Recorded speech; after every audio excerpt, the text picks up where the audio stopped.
Guys, kumakain ka ba ng talong? If yes, subukan yung lutuin ang ating recipe. Masarap ito at masustansya pa. Tara, let's cook! Umpisahan natin sa paghiwa nitong talong.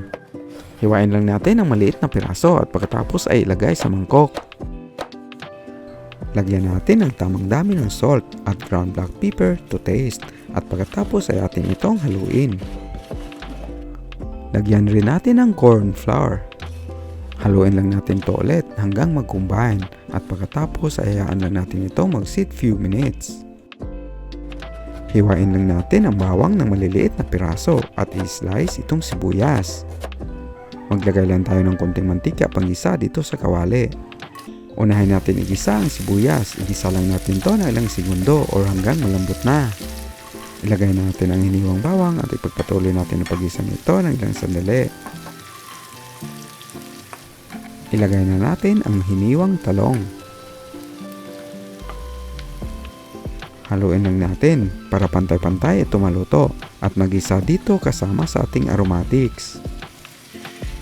Ipagpatuloy lang natin ang pagluto nito ng ilang sandali hanggang mag-iba na ito ng kulay.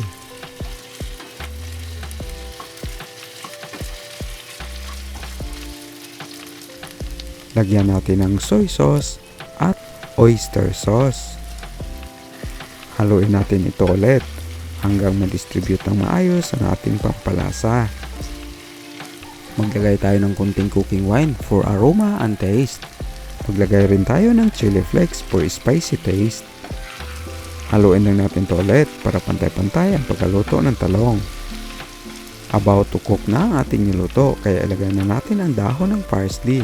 Kung hindi available ang dahon ng parsley ay pwede kayong gumamit ng dahon ng sibuyas. Haluin lang natin ito saglit at pwede na ito hanguin. Ayusin lang ang timpla kung kinakailangan. Ilipat na natin ito sa serving dish. Ito na ang ating version ng eggplant and oyster sauce recipe. Napakasustansya ang ulam na ito at masarap pa. Serve and enjoy!